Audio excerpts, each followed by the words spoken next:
Hey, my friends, it's Wednesday and we're back. I missed you guys last week. Mary Rose Wood here.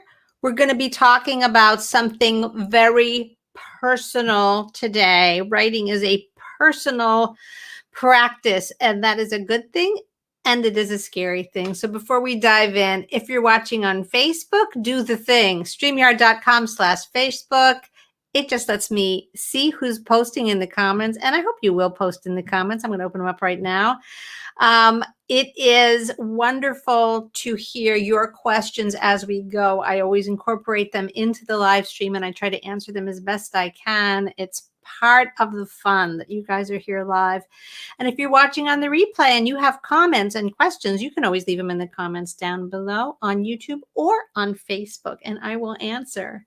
So how are you, my friends? It's been, we skipped a week last week because I was traveling, and it gave me a little time to reflect on life and writing, which are, two practices that go together. And also some great questions came up among my Path of the Storyteller students since the last time we spoke. So I've been pondering this question of what's personal about writing. Personal, it's a loaded word, isn't it? Sometimes we say it's good to be personal, to be vulnerable, to be intimate, right? We want to feel close to people. But then there's the other side of being personal when we flinch and we say, no, that's too personal. Or don't get personal now, right? So it's the word personal, right? Can be a good thing or it can be a bad thing, sort of depending on whether we feel inclined that way or not. Now, the thing about writing is that it is so personal. Usually our impulse to write comes from a very personal place, maybe a place that's that we don't really understand in a conscious way. It's just an impulse that we have. It's a feeling. It's just something we feel moved to do, right? So it has a little mystery about it. So I want to unravel some of the mysteries of what's personal about writing, and particularly the consequences of that feeling of it being personal. And maybe you won't be surprised to know that I have identified fears, 4 of them that I want to talk about today in particular, that are directly related to the experience of our writing being personal. I think these are the kinds of fears that can really serve as obstacles to our progress. So that's what I want to talk about today. If you are watching and you've got some stuff to say or ask or offer or share about the personal nature of writing and what the impact that it has on your process, please leave it in the comments. I would love to see it. All right, so fear number 1. I call this one the fear of losing the self. That sounds very grand. What do I mean by that? If we feel that we are writing to express ourselves, and then at some point we get more serious about our writing, we decide we need to learn to do it the right way. We want to write not just for our own pleasure, but to write well, perhaps to have something published, perhaps to have readers, to build a career even as writers. Why not? Why not? At some point along the way, that fear of losing that personal experience of writing can crop up. Let me describe in some detail what I mean, and certainly I want to hear if this has come up for anybody. You start writing in this almost, journalistic way, this unconscious way, this automatic way, which is fantastic. You're just writing. Maybe you're just recording your own thoughts and observations.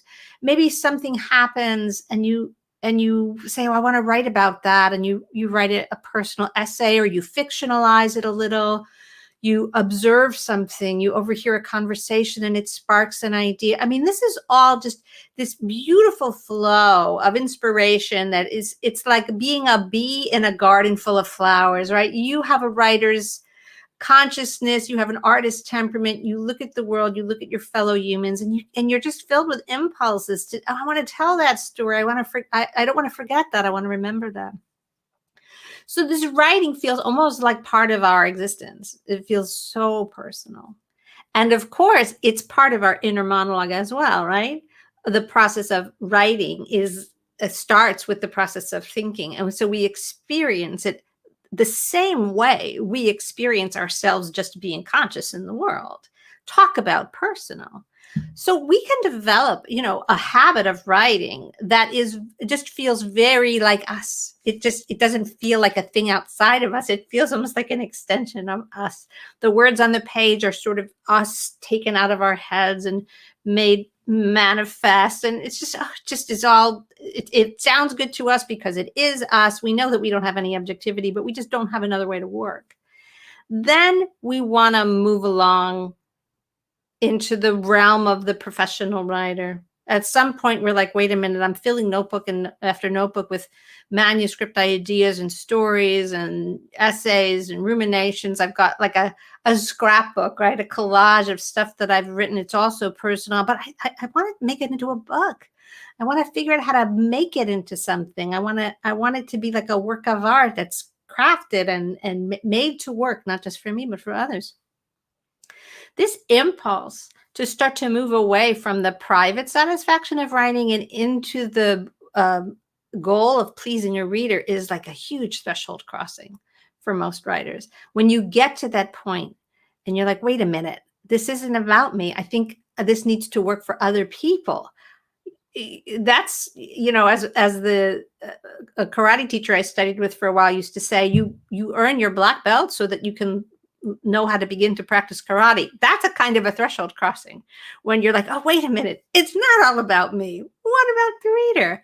Here's where the fear of losing the self can become an obstacle.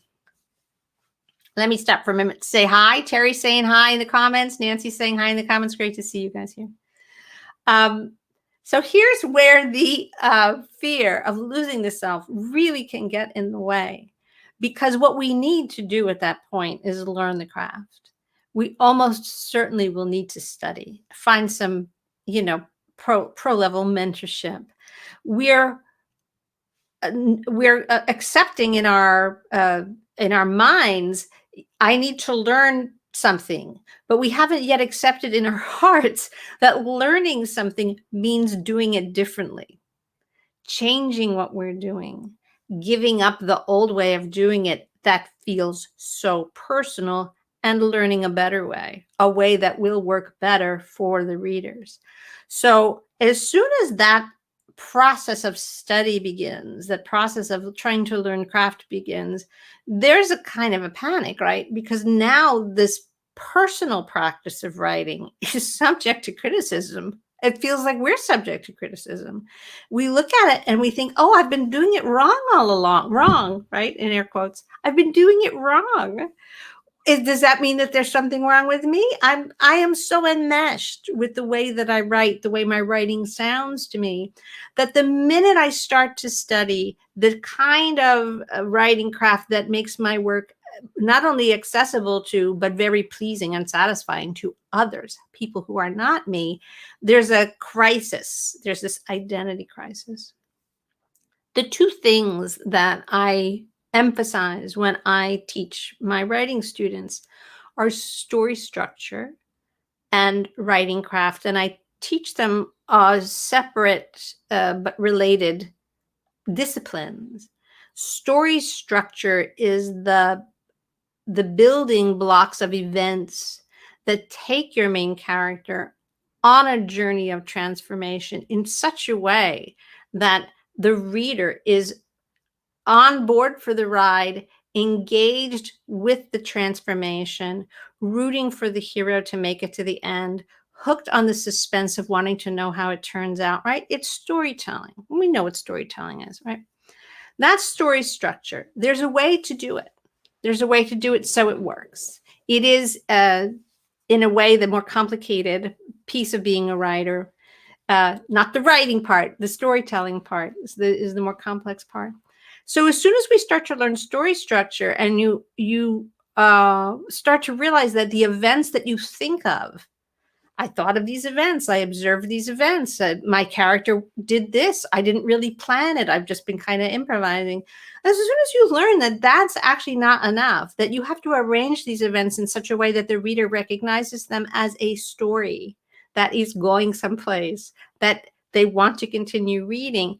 This is a huge disruption of what existed previously, of this just intuitive, well, I had an impulse, I had an idea, I observed something. So this is the first part of that losing of the self. Where is my writing? Where is my inspiration? Where are my ideas if I have to follow story structure? Are they in opposition to each other?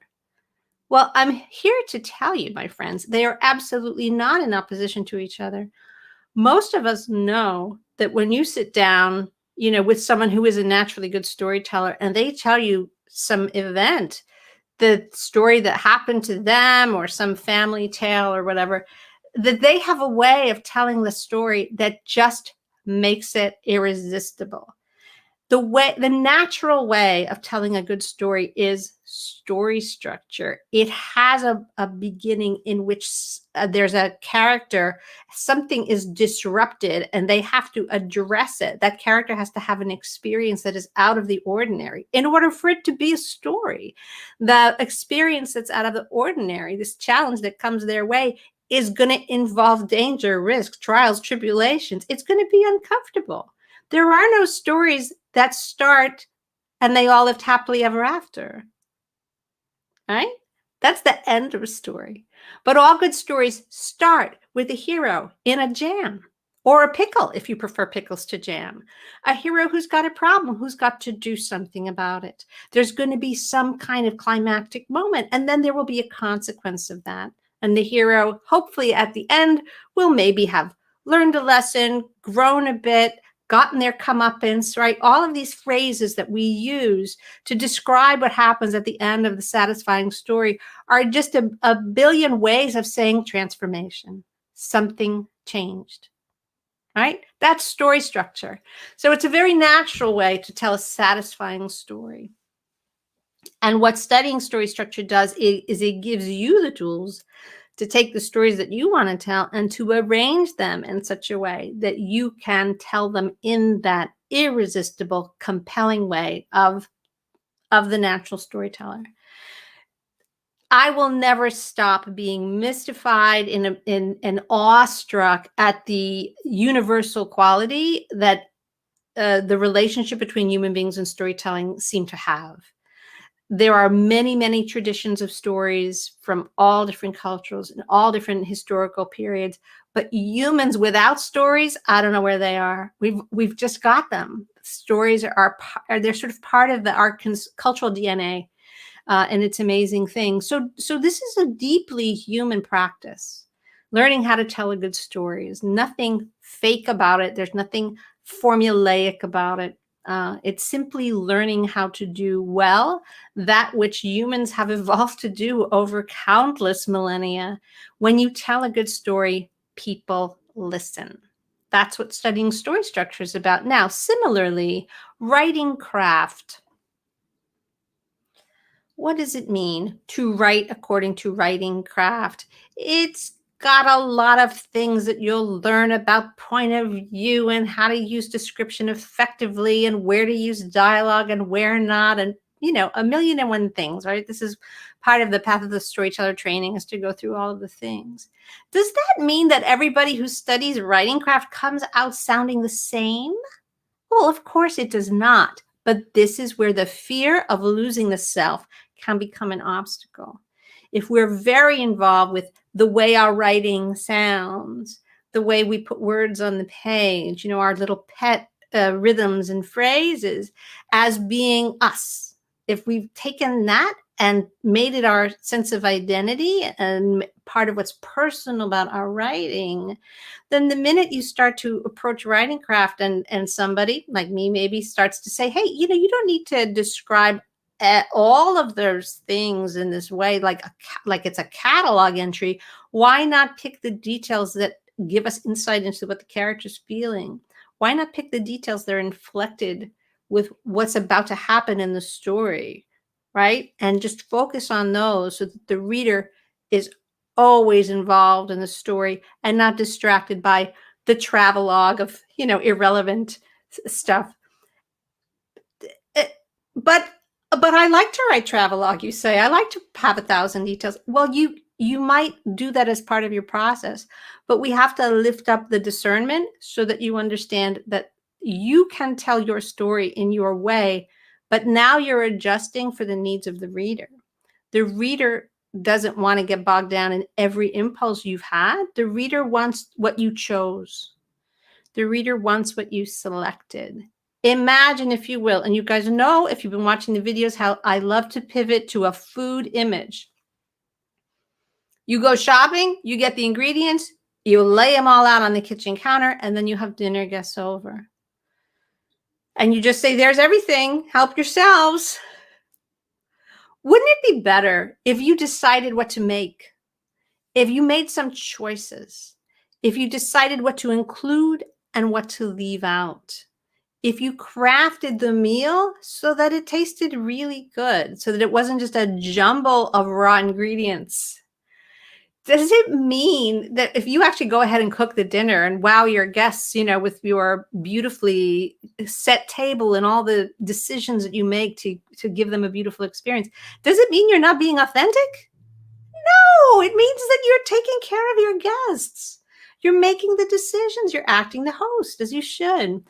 When you apply writing craft to your words, that's what you're doing. You're simply taking on the authority of the artist to decide what's in the frame and what's out of the frame. We don't put everything in and leave it there. We make choices. Art is definitely a practice of selecting. You must select. So that's where the fear of losing the self can become an obstacle, when we hit that exciting moment where we realize we want to do better. This isn't just for us. Maybe we want to take it to the next level, write for the reader, write professionally, really, level up, as we say. Fear of losing the self can be an obstacle to that. Let me move on to my next fear. Once you've started that incredible journey and your writing is clicking along and you're going through the excitement of dropping old ways of doing things, getting new ways of doing things, your writing starts to be kind of vivid. And now we have a new fear to contend with. And this is the fear of exposure. Because guess what? It's still personal. It's still your work. And not only is it your work, there is always going to be a sense in the heart of any decent writer that their heart is on the page. And you should have that sense, my friends. I want to encourage you about that. You should feel emotionally exposed in a positive way. You're in control of it. You're the one who's deciding what to share. But when you write about life, when you write about other human beings, when you write about their happinesses, their fears, their joys, their bravery, overcoming obstacles, all of the things that humans go through, what experience are you drawing from? You're drawing from your own experience. It's a well of feeling. It's a well of wisdom about what it means to be human. It's yours. It is unique to you. It is your special, special sauce. And it's a beautiful thing. It is true. It is a treasure. It is your treasure to offer your readers. However, we put it on the page and there it is for everyone to see. Now, there's two different sets of concerns about exposure, right? One of them is if we're really writing memoir or nonfiction, personal nonfiction, if we're writing personal essay, maybe we are writing about true events. We all know how wonderful, as readers, how wonderful it is to read a beautifully written personal essay when someone is brave enough to share something they've learned, something they've been through. We never think, oh, she's exposing herself. No, we're so grateful because we feel seen ourselves. We feel connected. That's the positive side of being personal that we talked about at the beginning. that being personal connects us to one another. When somebody writes a personal essay and they are authentic and open, we love it. It's a gift to the reader. But when you're the writer, it raises those fears. That is one set of fears, and it's certainly something that we can all feel tender about. We can relate to it, right? It's hard. It takes courage. Sometimes people are praised and thanked. Thank you for being brave enough to share this. It really helped.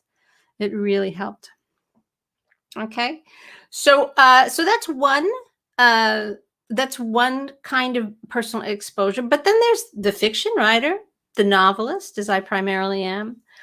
What are we exposing when we write? We're making stuff up. Maybe we're writing about animals. Maybe we're writing about hobbits. Maybe we're writing about invented characters, children that go to wizard school, or, uh, pirates at sea, or, we could just make up people who are nothing like us, right? What are we exposing then? Well, it's still exposure, isn't it? And I don't just mean the exposing the quality of our writing to critical eyes, although that is another kind of fear. I mean that even if we write an animal character, or a hobbit, or an elf, or or even if we make up something that seems so unlike ourselves, when that character grieves, what knowledge of grief do we have but our own? When that character falls in love, what knowledge of what that feels like do we have but our own? We must write from our own emotional truth, always, always. Even in the beautiful artifice of fiction, it's still very personal. The emotions will be our emotions. It's what I like to call writing with emotional truth. It's like that wonderful art exercise that people do. If you ask sometimes someone to draw a tree, for example, and they resort to a cliche of a tree, right? Oh, it's like it has a brown trunk and it has little green leaves on it.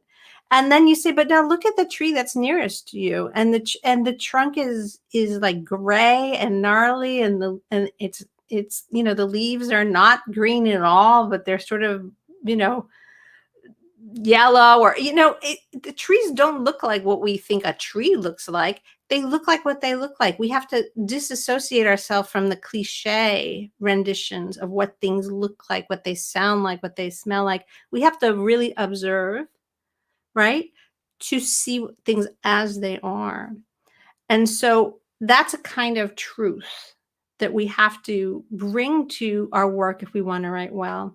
And we have to bring the truth of what it feels like to be a parent, to lose a loved one, to leave home, to want to be alone, to get go on an adventure, like all of the feelings that we have as human beings feel like what they feel like to us, and that's the truth that we want to explore. We don't want to have to write feelings that are socially acceptable, that are cliche renditions of feelings. We want to dig into the truth of things. So there is exposure, and sometimes writers get a little stymied by that feeling of exposure, and it holds them back. And one last thing that connects a bit to the notion of memoir is we can sometimes have a fear of exposing others. Let me hear an amen if that resonates with anyone. If we want to write about ourselves in a truthful way, a personal essay perhaps, there are other people involved in our adventures and misadventures in life. And sometimes we are unwilling to implicate them, and so we hold back from writing. Now, this is a complicated question, and I'm not going to tell you what the right thing to do about it is, or the wrong thing to do about it is. And I'm getting a few comments here, right? We have an amen from Andrea. It's great to see you here. And Colamum, yes, and fear of others, how others will take how you perceive them. These are great comments. There's no fixed answer I would never say, you must always write fearlessly about anyone you please, and it's their problem if they don't like it. That's not very nice, is it? That's not really kind. Other people have a voice in whether or not they want to be exposed in our writing. Now, there are legalities, of course, as well, that have to do with representing real people, right, without their permission and all that other stuff. And I'm not going to talk about that. What I'm talking about, you guys well understand, is how we ourselves may censor ourselves out of our desire not to rock the boat, not to make other people feel bad, not to reveal things that they may not want revealed. And this is a delicate balancing act, because sometimes when we speak our truth, people are not happy about it. So what I advise you is to just use your own intuition, your moral discernment, which you have as a human being and a writer, about what the situation calls for. Fundamentally, you are writing about your own experience, and you can choose how much of the others in your story, how much exposure they um, can ethically be subjected to, unless you get their permission. And maybe you will get their permission. You might be surprised that somebody who supports you in your writing might say, absolutely, you want to write about the time so and so happened and I was there, go ahead. They may be flattered by it. Don't be afraid to ask. But everyone's situation is different. Some stories are very hard to tell. I think some people want to write family stories about things maybe that happened long ago that are painful, that maybe other people in the family remember differently or deny happened at all, right? So this is a complicated field of endeavor. But don't let the fear of grappling with the moral complexity of it stop you. That's my message to you. Don't let it stop you. Grapple with the moral complexity of it. Find a solution. Write your way through it. Consult your mentors, consult your trusted advisors, figure it out, because you do have the right to tell your story. You absolutely do. We all know how healing it is as readers when others are brave enough to tell their stories. So don't be afraid to be that person. Yes, the fear that one's family will hate them. Oh my goodness. And then, of course, the great solace of using a pen name. That's a great piece of advice that someone's just posted in the comments. So I'm going to, I'll leave that with you guys. That's an option too, if you want to talk about difficult stuff, to use a pen name. All right, so we've gone from fear of losing the self to fear of exposing the self. I'm going to move on to something that's much more practical, but I would be curious to know how many of you can relate to this. What if you finish this book? What if you brave the fear of losing the self? You get the writing craft under your belt, you get the story structure, you work through the process of revision, you get through the fear of exposing your tender emotional self, your view of the world. It's time to publish. And many writers have a terrible fear of publishing, an absolute terror of publishing. And I wanted to talk about it because there's I'm not going to say there's nothing to be afraid of. There really isn't anything to be afraid of, but you're right to consider it seriously, because to publish, I'm going to use that word to simply mean the moment when you accept that the book is done and you put it out into the world. You put it out there. You publish it on Medium. You set the blog post to public. You submit your book to an agent and get a book deal, and it's going to end up in the bookstores. You decide to independently publish, and you go through the process of doing that, and the book is now for sale. People can go and buy it and take it home and read it. People that you don't know, strangers, are now reading your book. That's what I mean by publish. Not quite the same as I shared it with my critique group, right? I let my friends read it. To publish is like the next threshold. Writers can be afraid of this because it is truly moving out of a circle of of the known into this much wider circle of the unknown. We know who's read our work versus we have no idea who's reading our work. It's a big moment. It really is. Now, fear of publishing it's just the next step. And what I can tell you from my own experience, I've published many, many books, is that you do get used to it, but in the beginning, it feels really intense. That feeling that you've just, it's talk about the empty nest, like you've just sent your baby out into the world and you've just let go. You are no longer controlling what happens to it. Who's reading it? Who's saying stuff about it? Who's recommending it? Who's not recommending it? Who's going to blog about it? Who's going to put a post on social media about it? It starts to become part of the public discussion, if you're fortunate. And there is no way that everything that everybody says about your work is going to please you. This I can tell you for sure. You may get an overwhelmingly positive response to a piece of work you put out into the world, but you will never get 100%, right? You'll never get 100% of the people who read this say, it's the best thing I ever read. That's not a realistic goal. And so we have to drop the expectation that everybody's going to love it. It's a wish, but it is not a realistic goal. We have to detach a little bit when we actually embrace the experience of publishing our work. We have to let go. And the best approach, in my opinion, is to simply be grateful that other people are looking at your work and reading it, because that is a choice that they've made to engage with something that you made. And all you can really say is thank you. You took the time to engage with it. Maybe you threw it across the room. Maybe you didn't finish it.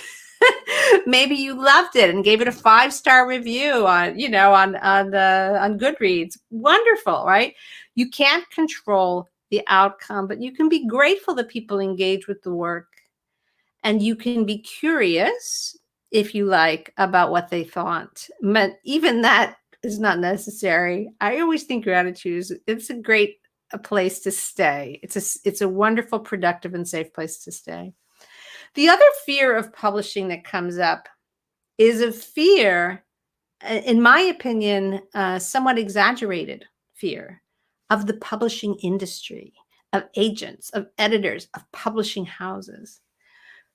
Many writers have come to think of these corporate entities as almost like monstrous, gigantic corporate forces who are just built to crush your dreams. Like that's what they're there for. They're there to keep you out. They're there to send rejection letters. They were built to, to make writers feel bad about themselves. And nothing could be further from the truth. I want to tell you that nothing could be further from the truth. But we, all of us at any age, have a way of regressing to being school children who are afraid to take the test, who realize, alas, too late, we forgot to do the homework, who are going to go and not be picked for the team. Like we have a way of regressing into this very powerless, small sense of ourselves. And so anytime we put ourselves out to be appraised by others, to be picked or not picked, to be evaluated, to be tested in some way, all of a sudden we start to feel really small. And the people we imagine are out there judging, grading the exams, and, choosing the winners feel really big. They just feel like they're really, really big. We're really, really small. It's a very human thing to regress into this feeling. And I see far too many writers adopting that pose when it comes to agents, editors in the publishing industry.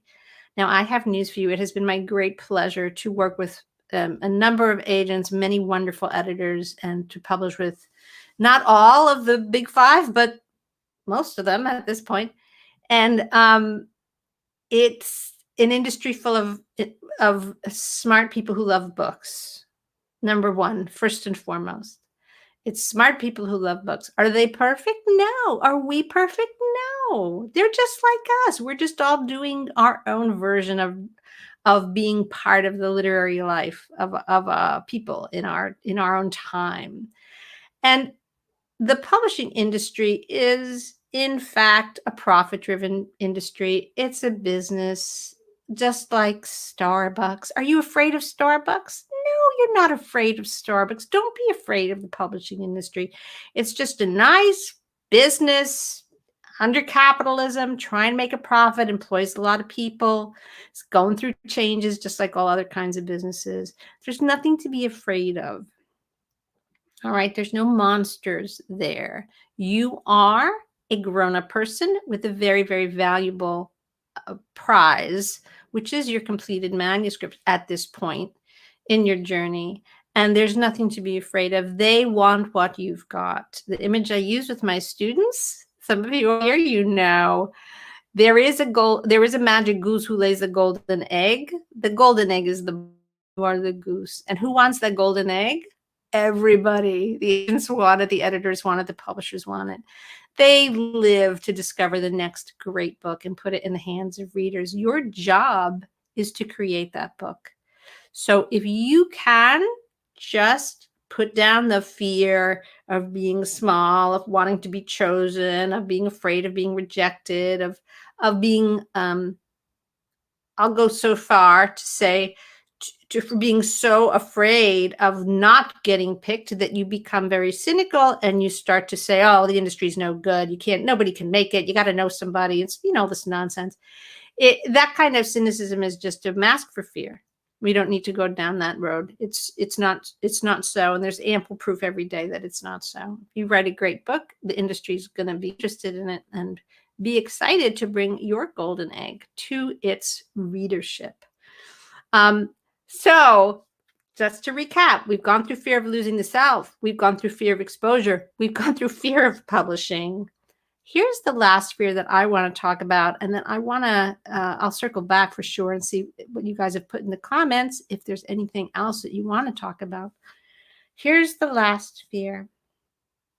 The fear that if you truly expose yourself, truly write authentically, truly strive to be the kind of writer that writes from the heart, that you yourself are not interesting enough to be the source of great work.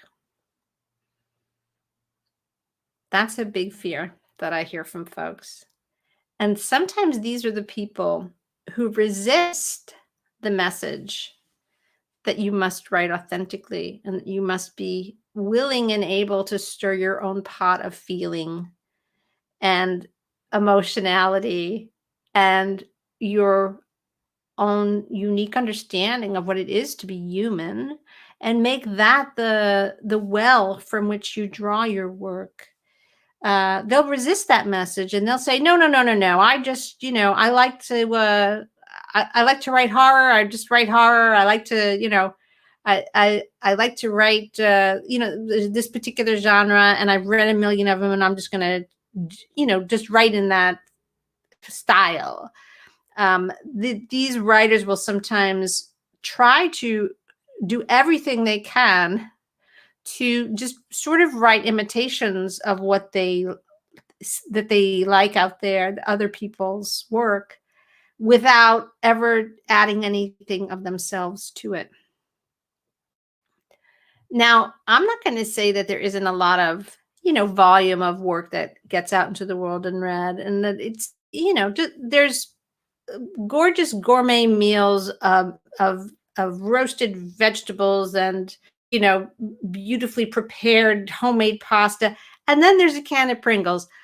Sometimes you're in the mood for one, sometimes you're in the mood for a Pringle. I'm not judging it, but they're not exactly the same thing, And so the writer who says, I'm only going to write rapid fire imitation of very familiar or successful genre stuff, they've made a choice, and that's what makes them happy. And there's going to be a readership and an audience for that. But I just want to say to any of you who love genre, who love sci-fi, horror, mystery, romance, whatever genre that you're deciding to focus on, that your work could be even better if you just let your own personal emotional truth shine through. That if you just let yourself shine through. Don't get so lost in the conventions of what your idols have done that you're basically just writing fan fiction, you know. Allow yourself to put yourself in the work in some way.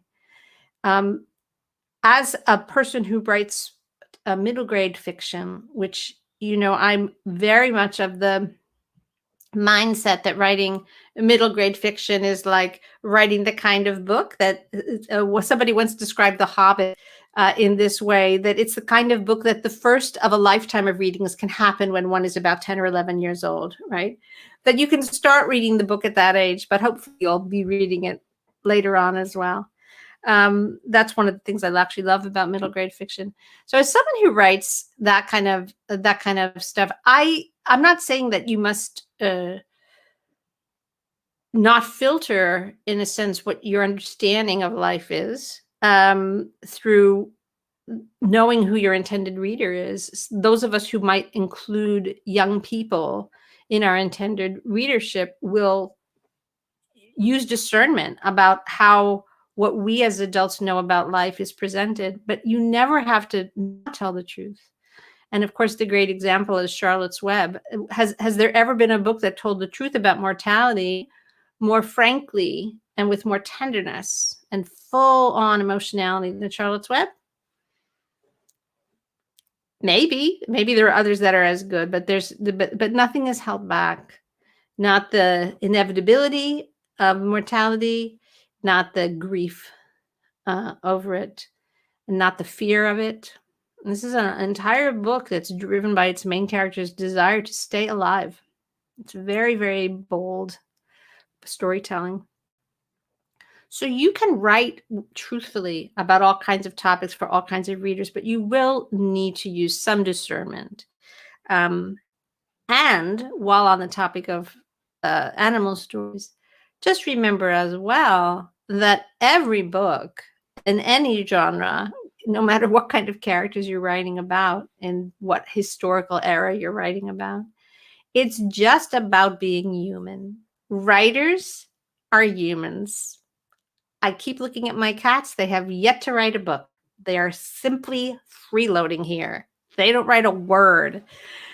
Writers are humans. Readers are humans. So we might be writing stories about all kinds of creatures and all kinds of circumstances, but all storytelling shares this one truth. We are exploring what it means to be human. And so what you have to say about it will be interesting enough. That was our last fear, that what you have to say about life is not going to be interesting enough to draw a whole wellspring of a writer's career from, and it's not so. No one is a bigger expert on being human than anybody else. Your experiences are unique. Your curiosity about yourself and about your fellow humans will lead you to a unique perspective. So perhaps easier said than done, but I want to assure you that if the fear that you yourself are not interesting enough to write great work holds you back, look it in the eye, pat it on the head, sit it down next to you and say, listen, fear, I know you're there. You just sit there, you know, keep yourself entertained. I'm going to keep writing. So my advice about that. All right, my friends, those are our 4 fears, all about the personal quality of writing. I am going through these great comments, and you guys are, I'm going to put this one up. Terry says, I'm not scared. You're scared. Yeah. It's very, very common. Thank you, Terry. You make me laugh always. It's very common to take a defensive posture when we really feel afraid. We're scared. And so therefore we're like, no, you're the problem. You're the one. But that's not so. It's not so. We can deal with these fears, get through them, and embrace the positive quality that this personal relationship to our writing brings to the table. We have to embrace it. We have to embrace it. It's like any other relationship. It's the right mix of intimacy and good boundaries. That is how we will approach our work. But don't let these fears hang you up. Don't let the fear of losing the self prevent you from really developing your writing craft so that you can really hit it out of the park for the reader, both in terms of storytelling and the way you put words on the page. Don't let that fear of exposure make you hold back from telling the stories that you want to tell, whether that's exposing stuff about yourself or exposing stuff about others. Don't let fear of the publishing industry in particular, make you think small or play small or assume that your work is not destined for that outcome. It's not so. And don't let the fear that you are not interesting enough, whatever that means, prevent you from being authentic in your work. You don't have to put on the mask of, some other writer and try to write in their voice and see the world, through their jaundiced eye in order to be interesting. Show us you. Show us your voice in the way you see the world. That's really what we want to see. So, before I wrap up, I'm just looking at the questions. I'm going to bring one up here. Missed the beginning of the live talk, and will you be able to watch another time? Yes, Andrea, the replays will be available just about as soon as I finish. The replay is available on the YouTube channel, and it also gets posted on my blog. So within a day or so, you'll see a blog post on the pathofthestoryteller.com blog. You just go to www.pathofthestoryteller.com and you'll see in the footer, it'll say read the blog, and you can just go over there and you'll be able to watch the replay of this. And then there's also the Facebook group, and the replay will be in there as well. And that's the Path of the Storyteller Facebook group. So that's true always for all of the live streams. You've got 3 places to catch the replays: YouTube, Path of the Storyteller blog, and the Facebook group for Path of the Storyteller. And for those of you who might not know, I see we've got some new people here today, which is fantastic. Path of the Storyteller is the name of the writing program that I host and created. It offers training in story structure and in writing craft. It offers an ongoing supportive membership for students who've completed the training and who are working on their books, with critique groups, my mentorship, lots of mutual support community. Our first live retreat will be coming up in June of next year. We're going to Italy, and I, for one, can't wait. And other stuff as well. So if you're not on the Path of the Storyteller mailing list, I'll post a link below the video to get there. You can just sign right up if you want to learn more about that. Okay, my friends, let me let you go. Thank you for hanging out with me for this interesting and very personal hour of talk about our writing. Let's keep the conversation going in the comments. I'd love to learn more about all of you and about your writing, and any other questions that come up for you, you just leave them below so I can answer. Thank you all for being here.